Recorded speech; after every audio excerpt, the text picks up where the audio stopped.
Run, river, run, run through the hills. Run, river, run to the sea.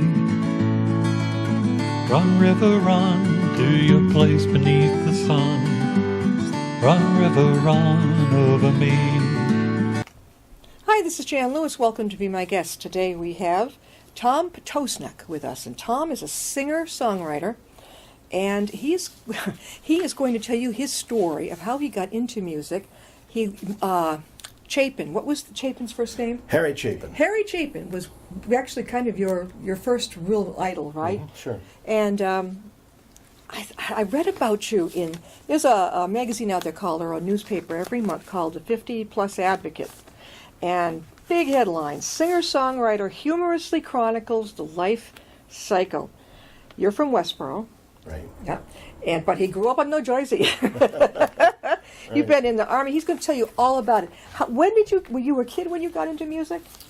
I enjoyed music as a kid. My two older brothers were both, I call them real musicians. So you were the youngest. Yeah, I was the youngest. They were 4 and 6 years older than me. So they had bands they played in, and they really knew what they were doing. I loved it. I loved music. I always loved to sing, but I never played. Yeah. I was more involved in sports. Mm-hmm. So it wasn't until really college that I started to mess around in high school, plunking away on the guitar one string at a time. Where'd you go to college? I went to school in Shippensburg, Pennsylvania. Never heard of it. No, What's the name of it? Shippensburg, Pennsylvania. Shippensburg State College at the time. Yeah. Turned into a university the next year.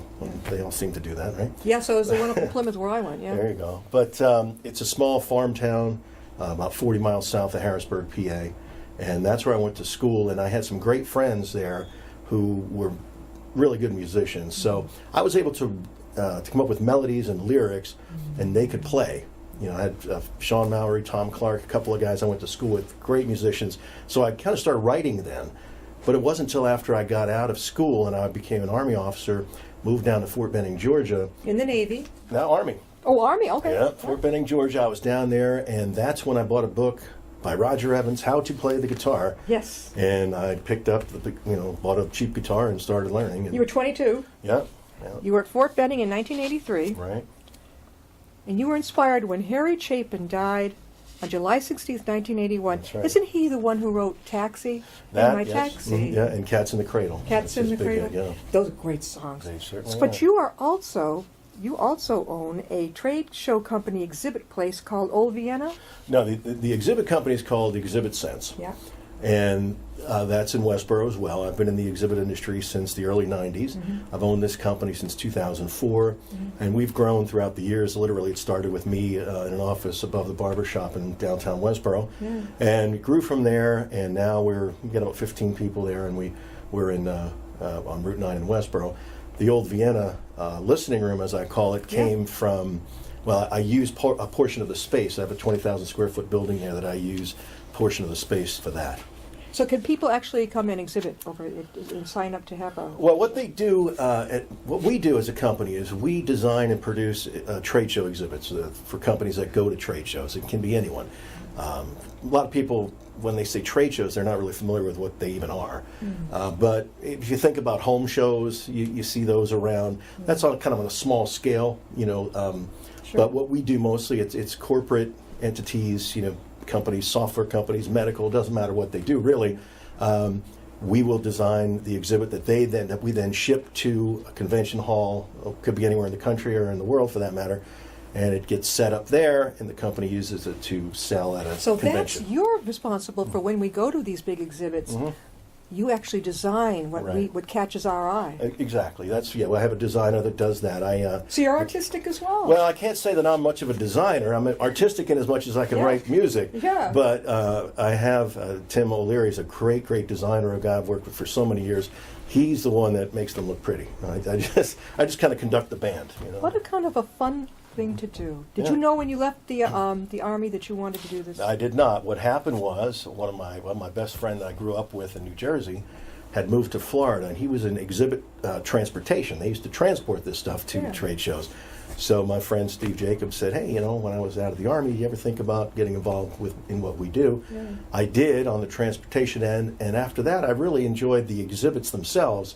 So I got a job at selling exhibits for a company, and then it all kind of rolled out from there. I can see you being a good sales rep. Oh, definitely. Now, he's going to play for us some songs. Sure, I'll play some. What's the first one you're going to share with us? Okay, I do a show called Subject to Change. Part of it, I'm sure we'll talk about that, but what I do is I write music, I tell stories, and I have a show that's called Subject to Change. It's about growing up and growing older. Yeah. And it came from a record that I did called Subject to Change about a trip that I took down to New Jersey, my old hometown. Yeah. Someone had passed away, and I wrote that song, which turned into a record, which then turned into the show. Sure. The song I'm going to play for you now is called Olden Days, and that comes from a trip that I took down to New Jersey with a friend of mine who grew up 2 doors away from me as a kid. Mm. He moved to the Midwest, but his mother was living up here. Kind of interesting. She moved up this way. He was there, came to visit.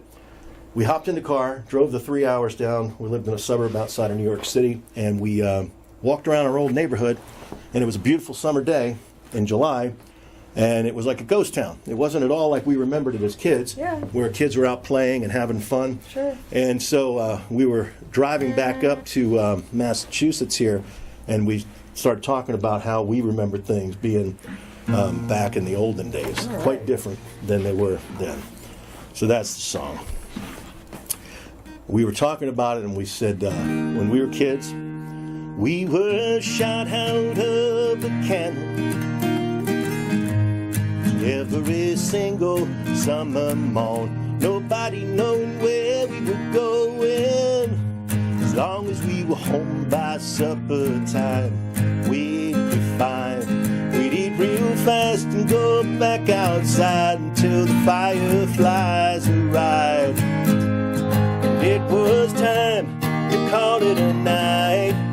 Hey, we were growing up in the olden days before there were play dates. Growing up in the olden days when kids could go out alone and be safe.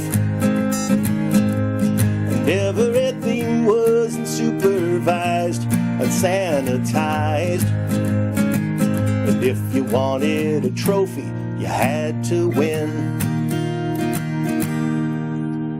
Well, I went by my old neighborhood lake. Nobody was on the beach or swimming to the raft. Went by my schoolyard ball field, and all I saw was dirt and grass. Hey, it's a sad, sad situation when a whole generation is tethered to their PlayStations. When we were growing up in the olden days, we'd rather hang outside. Growing up in the olden days, we'd get on our bikes and we'd fly.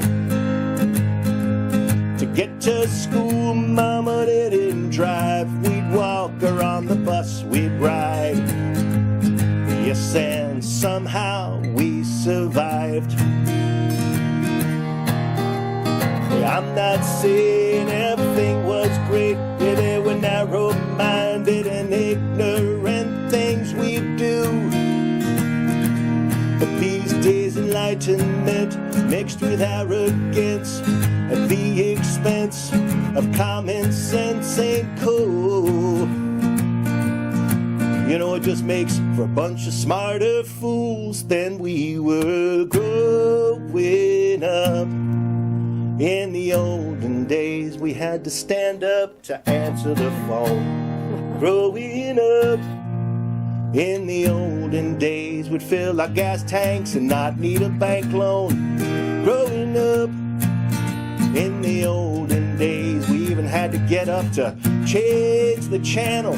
Growing up in the olden days, hey, they weren't golden days. Ah, but they were our days. And though everything does change. One thing I wish stayed the same is that if you wanted a trophy, you still had to win.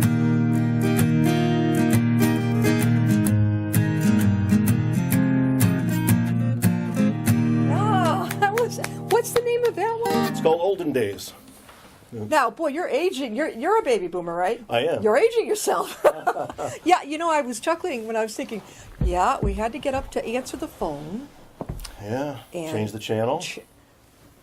That's, you know, I've forgotten about the channel changing. Right. Of course, my father was in charge of the TV, Right, sure. but he would get up, change the channel. I don't even, but it's almost like gone from my memory. Yeah, well, see, my father was in charge of the TV too, but I was the one that changed the channels. So. Oh, he told you get up. Right, And do, yeah, oh, so yeah.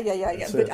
I could just see him now with one of these gadgets. Oh, yeah. I think he did have one. I think we finally, I think it was for my father's birthday one year, we finally had a TV where there was a clicker, and we were just mesmerized. We were like, wow, Yeah. you know, like it was the work of the devil or something. How does this thing work, you know?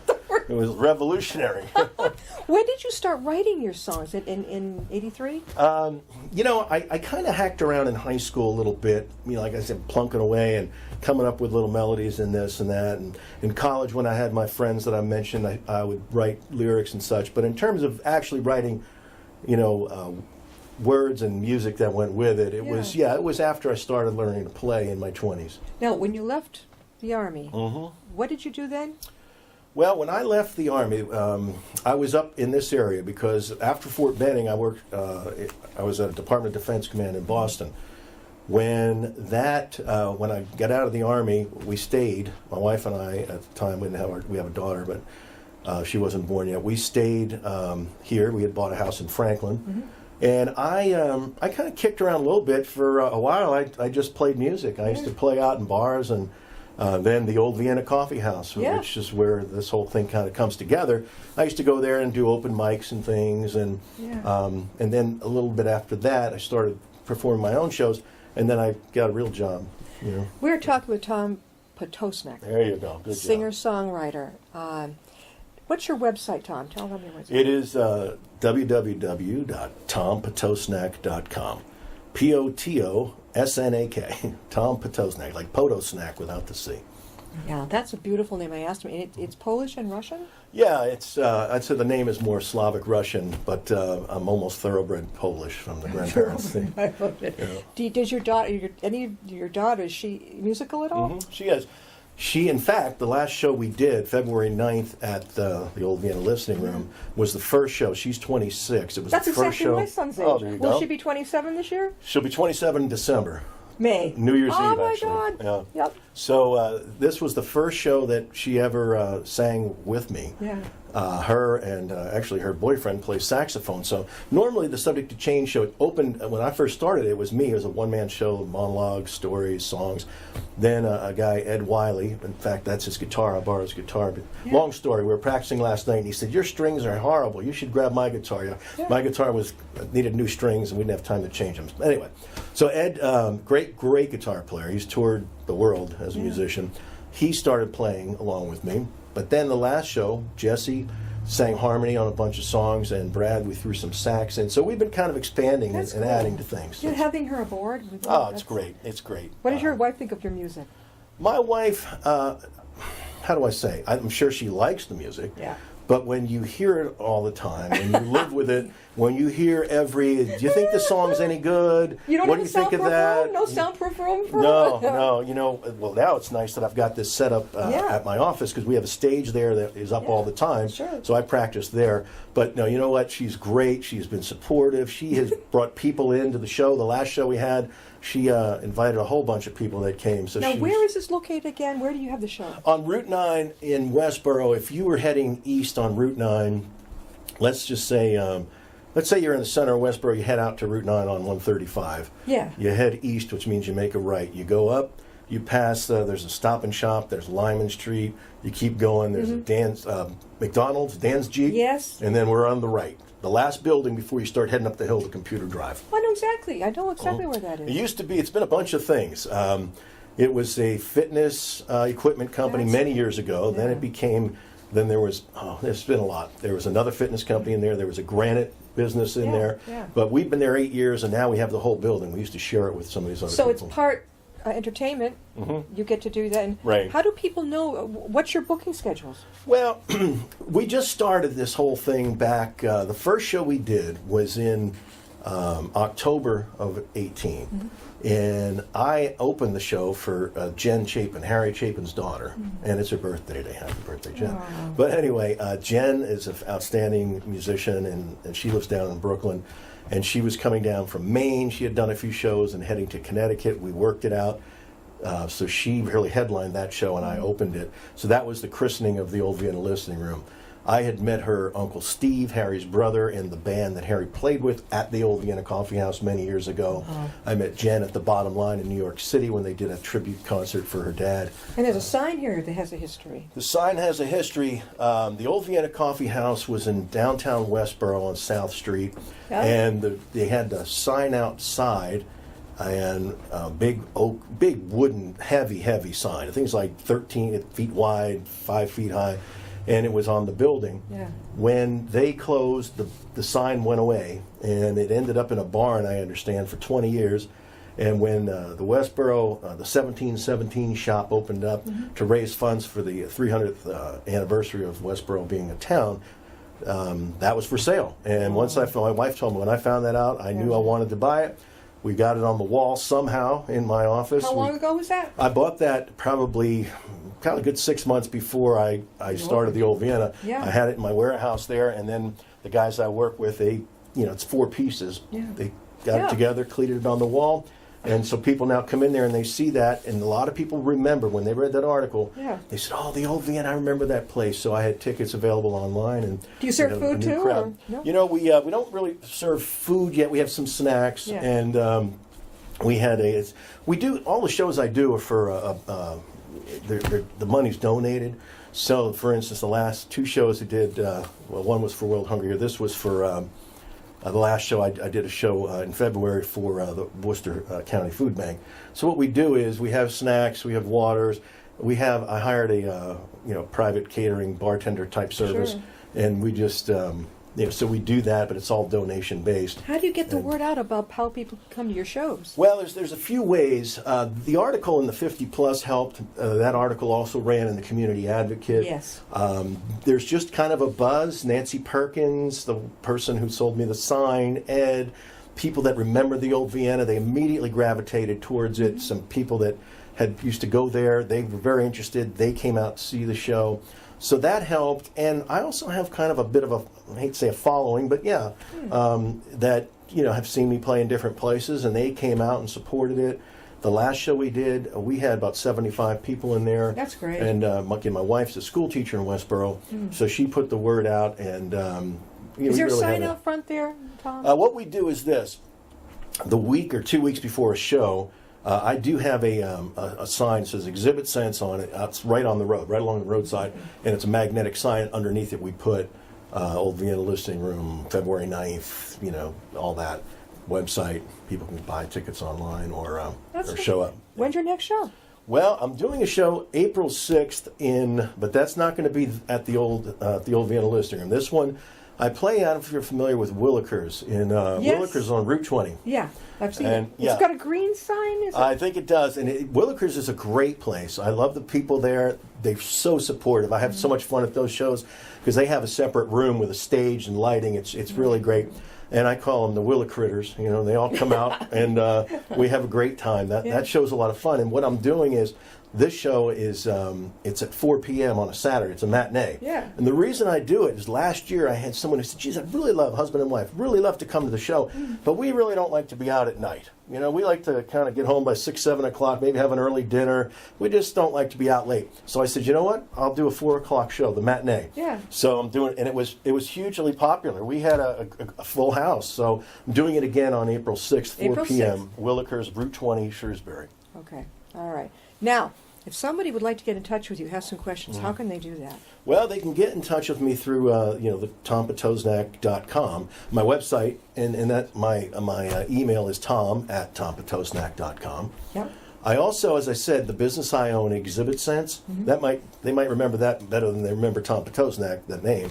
But if they, Tom at exhibitsense.com, that's my email. Right, if you're a business corporation, you're going to be in an expo, say, coming up, something like that trade show, get a hold of Tom, because he will design your background. We will design it. What was that business one again? What was your... exhibitsense.com. And it's essentially like common sense, but exhibit, E-X-H-I-B-I-T. You're a man of many talents. Play us another song. Sure, I'll play another song. Let's see, what do I want to play? Okay, this one is, it's a cool story behind this. I went to school, I told you, in Shippensburg, Pennsylvania. Yeah. Is that near Swarthmore by any chance? No, it's not. I had an aunt in Swarthmore. Oh, no, it's not. But when I still stay in touch with the guys I went to school with, and we try and get together as often as we can in Shippensburg and have a bit of a reunion. And this song goes back to 1998. I was meeting up with my friends. They were going to show up at like 5 o'clock. I got there real early. It was pouring rain. It was May. I was hanging out by this stream that runs along a road called Fogelsanger Road.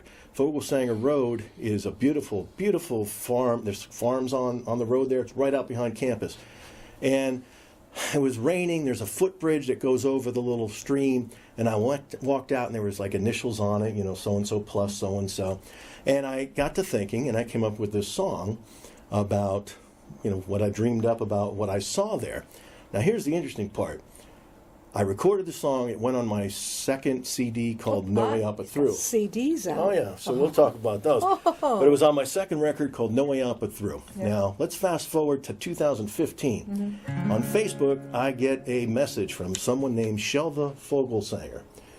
Her family owns the farm on Fogelsanger Road. Well, it turns out someone had heard the song, said, hey, is this about your Fogelsanger Road? She asked. I said, yes. Last March, almost exactly a year ago, it was the end of March, me and my buddies went out to Shippensburg, and we met Shelva at the farmhouse, and I played this song for her. She's a wonderful woman. She has 10 children, and it's just so it was fun. So this is Fogelsanger Road. I just thought that was kind of a neat story, so I'll play that. Again? It's called Fogelsanger Road. Okay.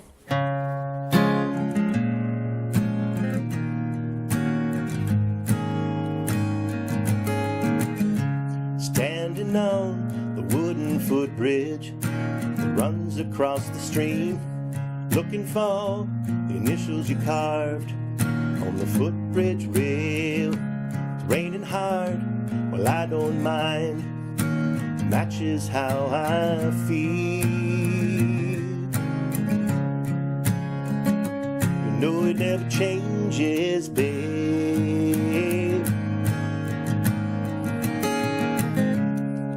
You'll be back one day, I know. The Fogelsanger Road, we will find the initials you carved on the footbridge rail. We will walk hand in hand down Fogelsanger Road. Our country mile of heaven.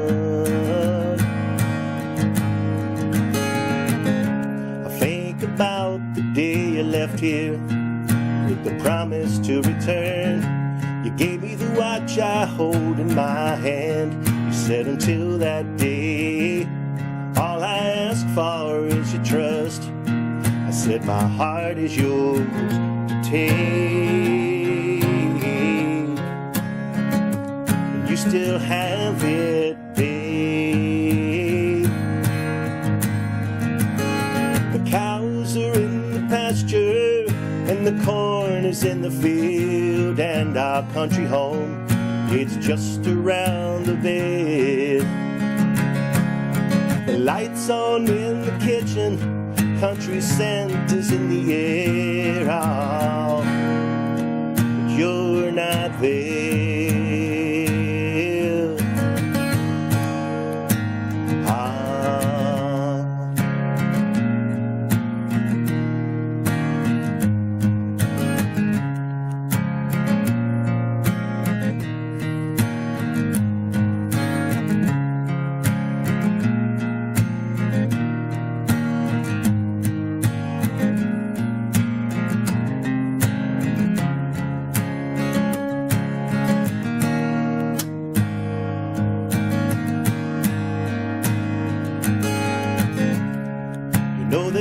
something about the spring.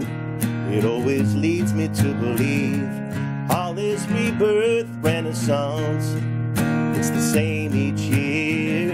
I check the time, I've gotta go. I take this watch that's in my hand,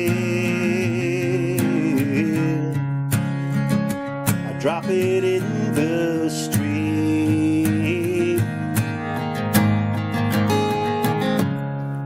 You'll be back one day, I know, honey. The Fogel sang her road, and you will find the initials you carved on the footbridge rail, and you will walk all alone down Fogel sang her road.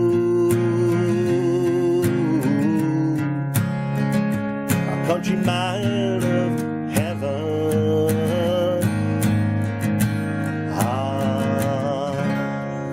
Thank you so much. You're welcome. Tom, you mentioned we've got about 3 minutes Okay. left. How can people get a hold of this CD of yours? CDs, well, if you go to tompotosnak.com, you can get them there. Yeah. If you want to listen to me, if you go on Spotify, you can get them on, you can listen to me there, streaming, just go to Tom Potosnak. iTunes, you can get digital copies there. So, And yeah. again, if they would like to book you to do a gig, Tom at tompotosnak.com would be my email. You go to the website, you can contact me through there. So. that's great. This has been fantastic. You've got a story that I know would go on much longer than half an hour. Oh, we could be here all You day. are You'd be fantastic. kicking me out the door. Thank you so much Well, for thank being you. with us. Mhm. We'll see you next time, All I right, guess. pleasure. You did a great job. This Thank is you.